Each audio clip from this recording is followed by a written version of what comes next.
Сегодня день прорыва блокады Ленинграда в годы Великой Отечественной войны. С тех пор прошло 77 лет. В гимназии «Марим» прошел открытый урок на тему противодействия экстремизму.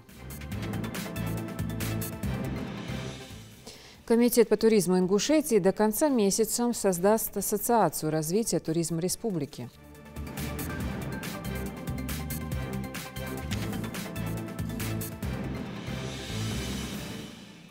Здравствуйте, это новости 24. Поддержка предпринимательства и уменьшение роли государства в национальной экономике – это важные условия, которые должны раскрепостить и раскрыть людей, которые готовы прийти в бизнес. В открытии своего дела уже не первый год помогает Фонд поддержки предпринимательства. Благодаря их финансовой поддержке в регионе созданы десятки рабочих мест. О том, что уже сделано, расскажет Светлана Томова. Региональный фонд поддержки предпринимательства уделяет особое внимание развитию малого и среднего бизнеса в республике. Это один из основных приоритетов развития экономики региона. Благодаря такой поддержке удалось создать десятки малых бизнесов, поддержать тех, кто устойчиво стоит на ногах, но при этом хочет расширить свое дело. Одним из таких оказался Центр здоровья, который в начале года вновь подал документы на получение финансовой помощи. По словам исполнительного директора, если удастся получить эти деньги, они планируют закупить оборудование и развивать направление офтальмологии.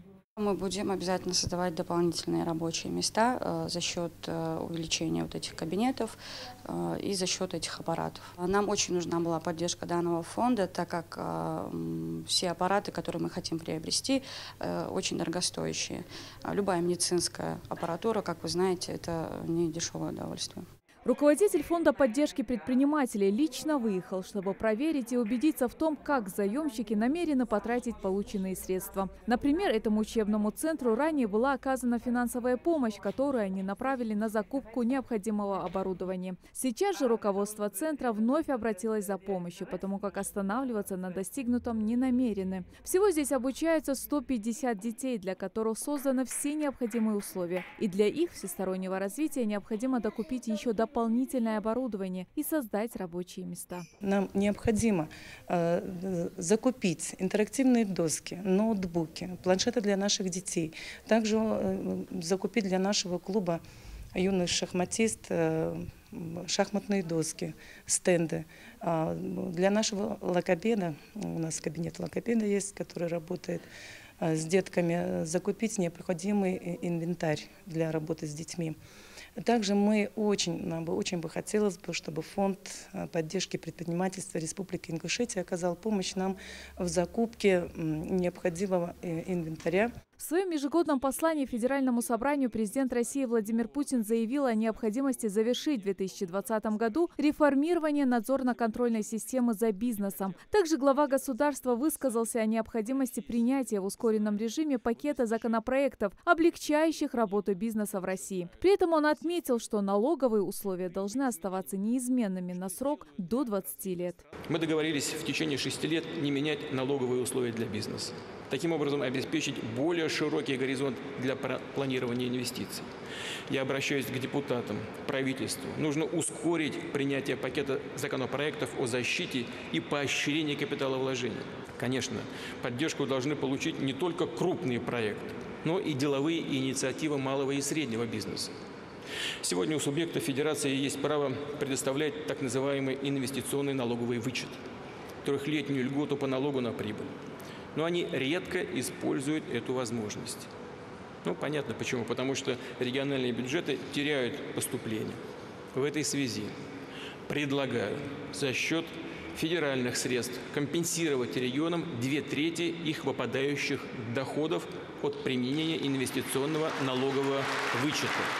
Таким образом, глава государства считает, что необходимо поддерживать малый и средний бизнес по стране. Что же касается нашего региона, только в Назрановском районе работает около 300 проектов малого и среднего бизнеса. Во многом благодаря поддержке фонда удалось создать и дополнительные рабочие места, что для нашего региона является неплохим показателем по снижению безработицы. Фонд поддержки предпринимательства, помимо финансовой помощи малому и среднему бизнесу, может стать гарантией и для крупных предпринимателей в получении кредитов в банках. Одной из основной деятельностей нашего фонда является предоставление микрозаймов. Это сумма от 300 до 5 миллионов рублей. Направления абсолютно различные. Направления, ну, в приоритете, конечно, такие направления, как мы сегодня посмотрели.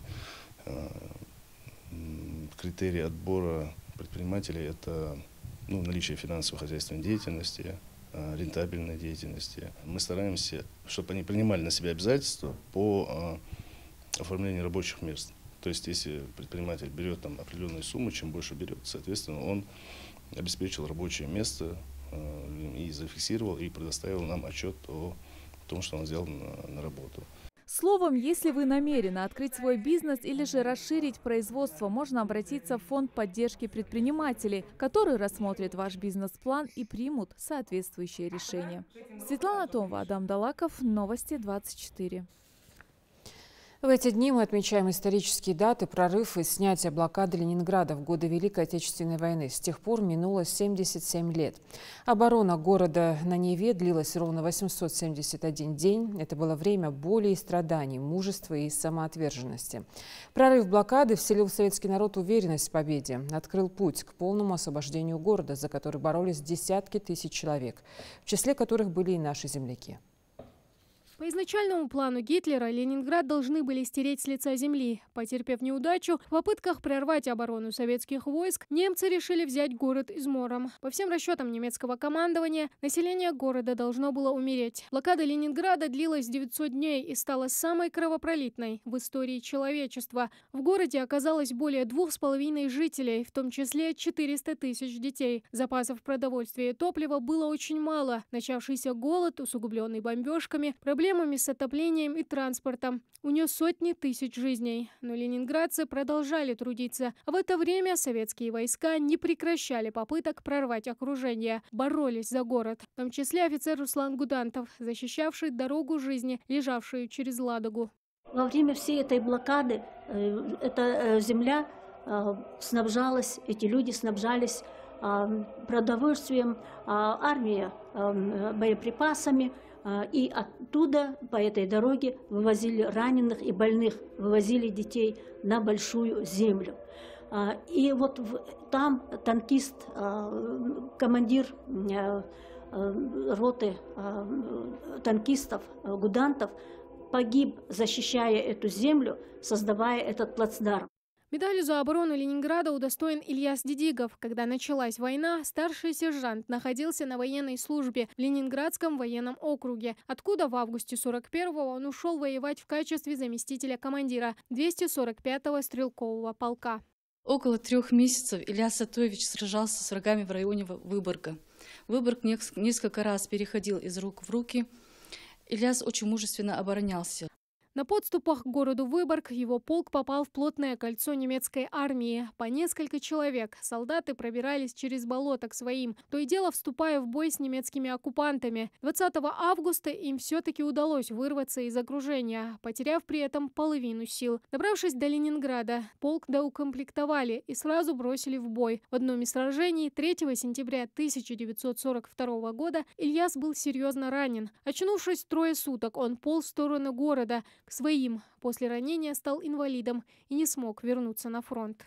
Слышит русский голос, открывает глаза и видит, что он у своих в госпитале. Уже пошла гангрена. Участвуя в сражениях под Ленинградом, пропал без вести Султан Базиев. В 1939 году его призвали в ряды Красной армии. Участвовал в советско-финской войне. После ее окончания продолжил армейскую службу в должности шофера. И уже в 1941 году участвовал в сражениях под Ленинградом. В Ленинграде последний день письмо Северо-Западный фронт. Табу гучхан Финляндии том можно сигар Ленинград химии. Табу гучхан сигар авиаус диантем табу дишхан. Призыв сигар авиаус. В боях блокадного Ленинграда проявил самые лучшие качества настоящего героя и Ахмед Плеев. Служил старшиной в 180-м артиллерийском полку. Все его награды, а также письма с фронта родственники Ахмеда передали в Плеевский школьный музей, где теперь есть уголок имени ветерана-героя. По тяжелым днях, когда как там люди переживали голод, голодали, но не сдавались. Делились последним куском хлеба, друг другу помогали. И выдержали блокаду, выстояли, но не сдались. Вечером 27 ноября 1944 года по советскому радио был передан текст приказа войскам Ленинградского фронта с сообщением о полном снятии блокады. В память о героях на Пискаревском мемориальном кладбище открыта памятная плита воинам-ингушам. Тамара Хашагульгова, Новости 24. Экстремизм уже далеко не первый год остается одной из глобальных проблем человечества. На том, как бороться и противодействовать этому злу, говорили на прошедшем открытом уроке в гимназии «Марим» в Магасе. Обсудить актуальную тему с учащимися начальных классов, молодежью собрались религиозные деятели, представители правоохранительных органов и городской администрации. Микаил Тангиев расскажет. Безопасность Умлахты божда хамцаха литера бусубнаха из илхалес. Сена дал ибадат дивенис хочет больше. Духовность и нравственность – главное оружие в борьбе с экстремизмом и терроризмом. Очень часто последние два понятия связывают с исламом, но ничего общего с нашей религией они не имеют. Эту главную мысль и пытаются донести до подрастающего поколения богословы. По их словам, экстремисты и террористы думают, что следуют по пути Всевышнего. Но о чем вообще может идти речь, если они калечат и убивают мирных мусульман? Когда мы идем в мечеть на пятничный намаз, рядом с нами молятся и те, кто охраняют порядок в нашем регионе. Они трудятся над тем, чтобы мы ходили под мирным небом и могли спокойно жить во благо своей Родины. Сотрудники правопорядка, так же, как и все, молятся Богу, держат пост, дают милостыни и соблюдают все, что предписал нам Аллах в Коране. Но экстремисты и террористы считают их неверными, хотя наш пророк предупреждал в одном из хадисов, что если один мусульманин назовет другого неверным, то один из них точно станет таким, в зависимости от того, кто из них прав на самом деле. Эта злободневная тема не может и не должна оставаться без внимания, как со стороны молодежи, так и старшего поколения, считают собравшиеся. Ведь восприятие окружающего мира человека строится в основном в семье и зависит от его воспитания. Религиозные деятели сходятся во мнении, что ошибочное представление и предрассудки нужно искоренить своими добрыми делами, чему и учит наша религия. В современном мире у нас должна быть возможность спокойно выполнять пятикратную молитву, держать пост, давать милостыню и совершать хадж. Чтобы все это было возможным, нам нужно в первую очередь сплотиться воедино против пагубных явлений в нашем обществе. И тогда в соблюдении религии не возникнет проблем. Встречи, посвященные противодействию экстремизму и терроризму, представители правоохранительных органов проводят со школьниками не первый раз. То, что это очень серьезная проблема для нашего общества, дети понимают и сами. Экстремизм и терроризм – это, конечно же, наш враг, враг всех людей. От этой болезни нужно избавляться. Это развито в старшем поколении, но уже сейчас, уже в нашем школьном поколении, в школьное время, от этого нужно избавляться. И мы, как школьное поколение также, мы уже это понимаем и впредь будем слушаться старших. В наше время нужно очень беречь себя, потому что мы сталкиваемся с трудностями, как в повседневной жизни, так и в том же интернете. Негативные ссылки, которых стоит остерегаться. И я считаю, что даже мое поколение, люди, которые понимают всю значимость действий, которые мы совершаем, должны подавать какой-то пример более младшему поколению, объяснять подобные вещи.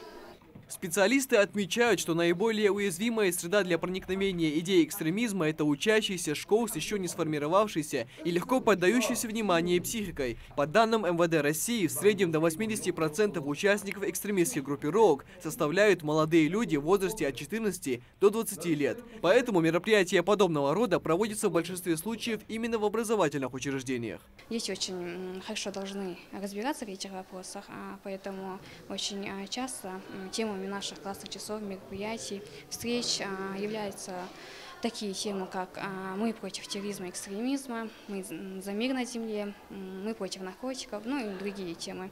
В завершении встречи собравшиеся подвели итог. Приобретение истинных знаний о религии, постоянная занятость своей учебой, увлечение спортом и грамотное окружение способны правильно повлиять на личность и характер человека. Молодое поколение, воспитанное в таком духе, имеет больше всего шансов на спокойное будущее для нашего народа. Михаил Тангиев, Адам Далаков, Новости 24. Воспитанники детского технопарка «Кванториум» готовятся к очередному этапу Балтийского научно-инженерного конкурса. Всероссийский этап пройдет в Санкт-Петербурге в феврале этого года. Ну а пока дети доводят до совершенства все свои проекты. Репортаж Тамары Хашагульговой. Где-то порядка 60-70 км в час, уже при этой скорости он начинает медленно, потихоньку начинает вращаться и раскручиваться. Первым делом самолеты, сказали юные ученые Центра образования, и решили усовершенствовать шасси летательного аппарата. С виду обычное колесо самолета – это и есть новая разработка воспитанников. Ребята решили модернизировать его, встроив крыльчатки. Это позволит снизить трение при посадке, а значит и риск аварий при этом. При посадке попутный ветер будет раскручивать это колесо с помощью вот этих вот, как это можно сказать, лепестков, говорили.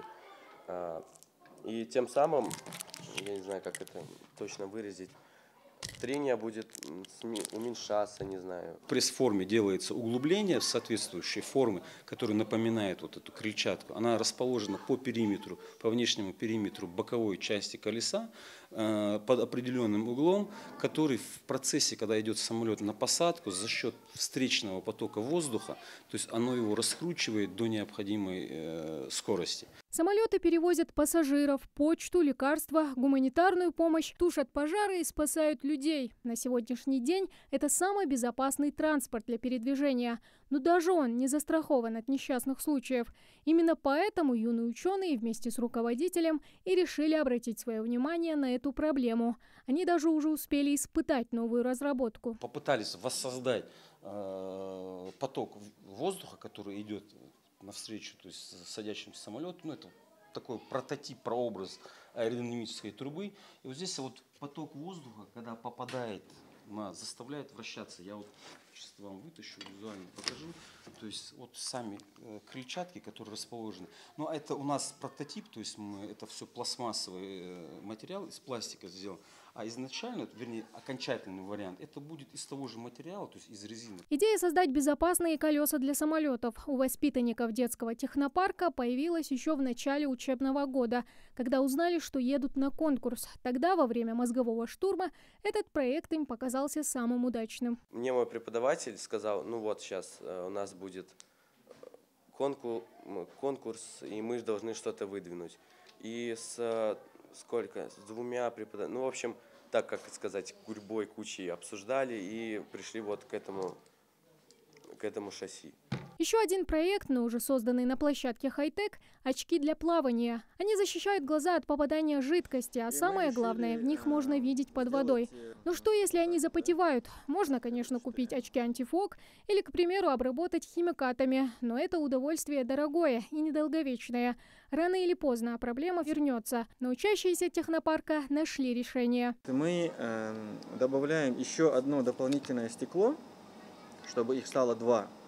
А между ними закладано вот такое вот молекулярное сито, которое, ну, обычные люди его знают как то сито, которое в стеклопакетах в окнах ставится для того, чтобы впитывать влагу. Это, опять же, рабочий такой прототип. Если он будет работать и будет хорошо себя покажет в испытаниях, конечно, планируем придать ему чуть более такой красивый вид, чтобы вот эти вот штуки закрыть, чтобы они не видно были. Ну а насколько успешными будут эти проекты, станет известно уже совсем скоро, на отборочном этапе Балтийского научно-инженерного конкурса. К слову, этот всероссийский форум – крупнейшее научное соревнование для детей, которое берет свое начало еще с 2005 года. Традиционно он собирает в Санкт-Петербурге более 500 юных исследователей из 60 субъектов страны. Но перед этим следует как раз региональный этап. Тамара Хашагульгова, Ахмед Гандаров, Новости 24. «Газпром» Межрегионгаз Назрань предлагает жителям альтернативные способы оплаты за поставляемый газ. Жаридат Халухоева с подробностями. Прийти в офис обслуживания и лично произвести оплату за потребляемый ресурс. Для Магомеда Алздоева это лучший способ не копить задолженности за газ. В территориальный участок он приходит каждый месяц.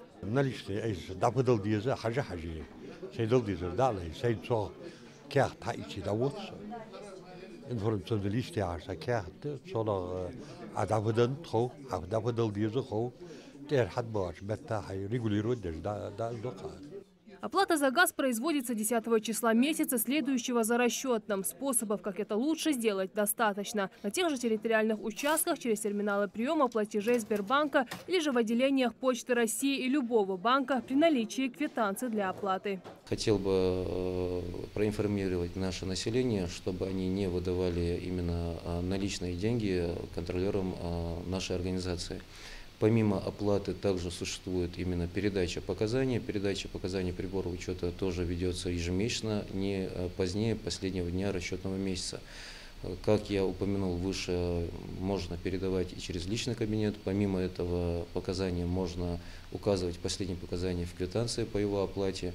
Минимум комиссии и очередей и максимум комфорта для потребителя. Работа «Газпром» Межрегионгаз направлена именно на такой формат обслуживания. Для удобства жителей здесь разработали услугу «Личный кабинет», с помощью которой можно без особого труда контролировать свой лицевой счет, а также оплачивать потребление газа, не выходя из дома.